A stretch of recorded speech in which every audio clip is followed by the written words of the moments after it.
You've seen it. A parade from left to right. Something ape-like, then more upright, less hair, until a modern human at the end. It's often called the March of Progress, originally titled The Road to Homo sapiens. And it may be one of the most misleading images ever used to explain evolution. It turns a branching process into a ladder and makes it feel like we were always the destination. But isn't that basically what happened? Primitive to advanced, step by step. No, there's no single straight line. Human evolution is a tangle of branches, populations splitting, changing, sometimes disappearing, sometimes overlapping. So in this episode, we're going to follow that tangle. Stone tools that may predate our genus. A stretch of time when multiple kinds of humans shared the planet, and the genetic reunions that still show up in many people today. Which means we need a better picture than a ladder. Think of human evolution as a braided stream. Not a river delta, more like what we're seeing on screen. Channels that split and then rejoin. Exactly. Groups separate, adapt, and spread out like channels. Then later, some of those channels meet again. And when they met, they mixed? They mixed, they mated, they exchanged genes. Ancient DNA shows interbreeding among lineages like Neanderthals, Denisovans, and early Homo sapiens. And some of those fragments are still carried by living people. We're not the tip of a lonely branch. We're the result of reconnection. For a long time, there was a working assumption in paleoanthropology. If you found deliberately flaked stone tools, you were probably looking at Homo. Right. Hence Homo habilis, the handyman. Not literally holding a wrench, but spiritually. Exactly. But in 2015, a discovery in Kenya blew that shortcut up. At a site called Lomekwi 3, on the western side of Lake Turkana, archaeologists found a whole assemblage of stone tools. And here's the problem. They date to about 3.3 million years ago. Wait, if the genus Homo doesn't show up until around 2.8 million years ago... You see the mismatch. The tools are roughly 500,000 years older than the earliest known Homo. So tool-making didn't begin with humans in the strict sense. It predates Homo. So who was the carpenter, if it wasn't us? We don't have a hominin fossil at Lomekwi 3 to pin it on, but we do have suspects. It could have been an Australopith. Think Lucy species, Australopithecus afarensis, or another close relative living in that region at the time. But Australopiths had tiny brains, right? Like chimpish. This is where the braided stream idea matters. Evolution is mosaic. Different traits change on different schedules. Yes, brain size was still small, often under about 500 cubic centimeters. But hands and wrists could still support powerful, controlled grips. Enough for a very physical kind of toolmaking. Percussive technology sounds like a fancy way of saying smashing stuff. It basically is. And the Lomekwi pieces aren't delicate blades. They're big, heavy cores and anvils. Some artifacts weigh more than 30 pounds. The knapping wasn't just fine, fingertip flaking. Researchers describe methods like striking a core against a stationary anvil, what they call a passive hammer approach, and also bipolar strikes. It's brute force, but it still takes a feel for how stone fractures. So not a craft circle, more like a tiny stone workshop. Precisely. And Lomekwi also complicates another classic story, the simple "savannah drove everything" version of human origins. The idea that forests shrank, grasslands spread, and we had to stand up and get clever to survive. Right. And the sediments and environmental signals at Lomekwi point to a more wooded, mixed habitat, not a treeless sea of grass. So picture this. Not an open savanna tech boom, but tool-making emerging in a woodland/bushland mosaic, among hominins that were likely still very comfortable climbing, too.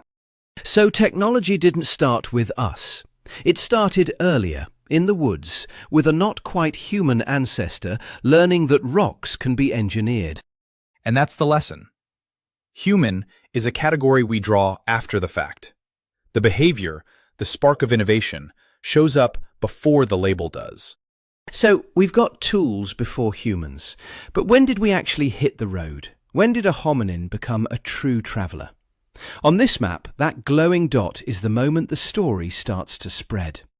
The species most often given that title is Homo erectus, and in Africa, some researchers use the name Homo ergaster for closely related forms. Either way, they're the first hominins we can clearly track across huge distances. What made them different? Was it just bigger brains? A big part of it is the body. Look at Turkana Boy, KNM-WT 15,000, from Kenya. He lived about 1.5 to 1.6 million years ago. He looks surprisingly modern. Long legs, narrower hips. Exactly. Those proportions are great for efficient long-distance walking, and maybe endurance running too. In open, hot landscapes, that kind of body is a travel machine compared to earlier, more tree-adapted builds. So they have the legs. Where did they go?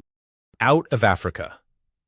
By around 1.8 million years ago, we have early Homo at Dmanisi in Georgia, some of the earliest well-dated hominin fossils in Eurasia. That is a huge leap, from the African savanna to the mountains of Georgia. And Dmanisi is where things get complicated. The skulls vary a lot, enough that there's still debate over whether we're seeing one highly variable population or multiple closely related groups. The braided stream again. Always. And if you watch the roots on the map, the story isn't a single arrow, it branches. Over time, erectus shows up across East Asia and down into Southeast Asia. They made it to the islands, like Java. Yes, often without needing boats. During low sea levels, the Sunda Shelf linked much of Southeast Asia into one landmass. The timing is debated, but the safest summary is Homo erectus reached Java by at least around 1.5 million years ago. And they stayed there for a long time, right? An incredibly long time. One widely cited set of dates places the last known Homo erectus at Ngandong on Java at roughly 117,000 to 108,000 years ago. Wait, 117,000 years ago? That's recently. Modern humans were already evolving in Africa by then. Right. Homo sapiens is in Africa long before that. If those Ngandong dates hold up, it suggests overlap in time. Different kinds of humans living on the same planet, even if very far apart. How did they pull that off? The world changed a lot in 2 million years. They were ecological generalists. And we've got evidence from Oldupai Gorge, specifically a site called Ngaji Nanyori, that Homo erectus repeatedly occupied hyper-arid steppe desert conditions around 1 million years ago, staying close to water and resource hotspots. So they could handle the heat, the cold in Georgia, and the tropics in Indonesia. Precisely. They weren't just built to travel, they behaved like travelers. But we also have to be careful with the labels. Why is that? Because Homo erectus can be a catch-all. In Spain, for example, there are facial fragments dated to roughly 1.1 to 1.4 million years ago that look erectus-like, but not a perfect match, which hints at multiple lineages moving into Europe. So the first traveller might actually be a whole group of different travellers. That's the braided stream. Multiple populations, spreading in waves, sometimes mixing, sometimes vanishing. But they proved the world was crossable, and every later journey builds on that first long walk. Let's rewind to about 100,000 years ago. Don't picture an empty world waiting for us. Picture a crowded house. I usually imagine just us and the Neanderthals, maybe a few stragglers. But you're saying it was busier than that. Much busier. Depending on where you draw the lines, there were at least 5 major human lineages alive at once. Let's look at the map. In Africa and into the Middle East, you have Homo sapiens. Up in Europe and across parts of Western Asia, Neanderthals. Right, the classic rivalry. But who else is on the board? Look east. Across Asia, Denisovans, first recognized from DNA with only a handful of bones and teeth to put flesh on the story. We now know they reached high elevations too. Okay, that's 3. Who is number 4? The Old Guard. In Southeast Asia, on Java, Homo erectus was still holding on. Wait, Homo erectus? I thought they were the ancient ancestors. Didn't they vanish millions of years ago? That's the misconception. The best current dating for the Ngandong fossils on Java puts them around 117,000 to 108,000 years old. Late survivors, overlapping in time with Homo sapiens and the others. That's mind-blowing. It's like finding a living chapter you thought the book had already closed. Okay, who is the 5th? For the 5th, we go to Flores. Isolated by deep water, lived Homo floresiensis.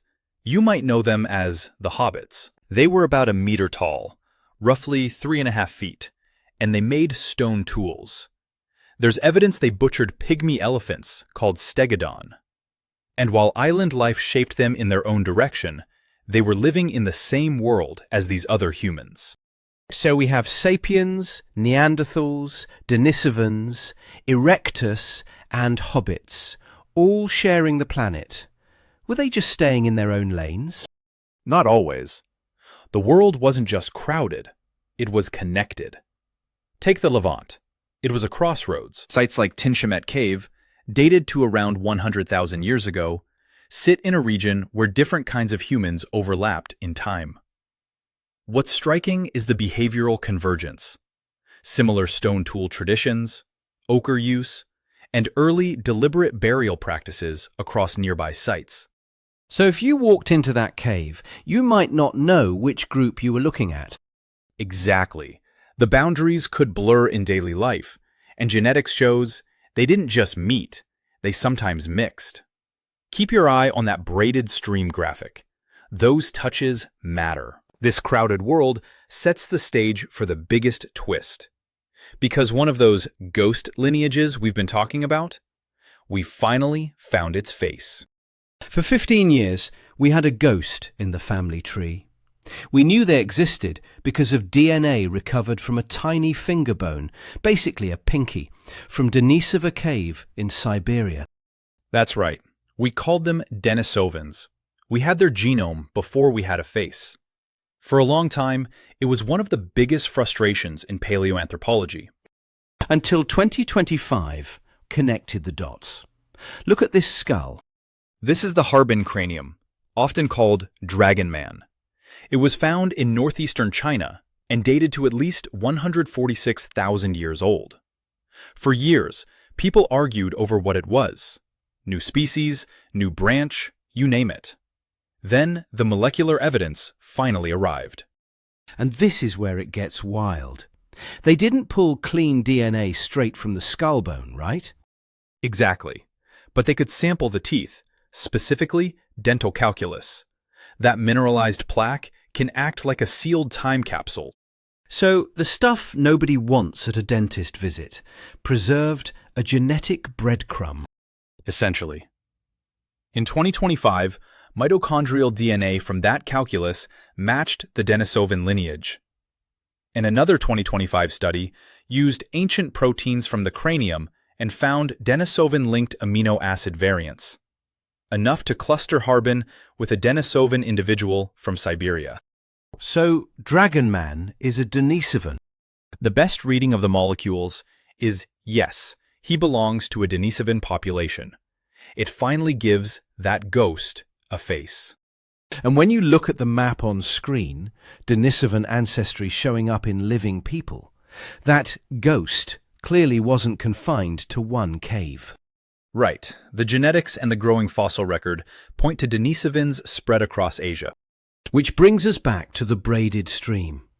We didn't just live next to these people. We didn't just replace them. No, we met them. And we had children. We even have a first-generation hybrid from Denisova Cave, a teenage girl with a Neanderthal mother and a Denisovan father. Researchers nicknamed her Denny. And that wasn't a one-off event, was it?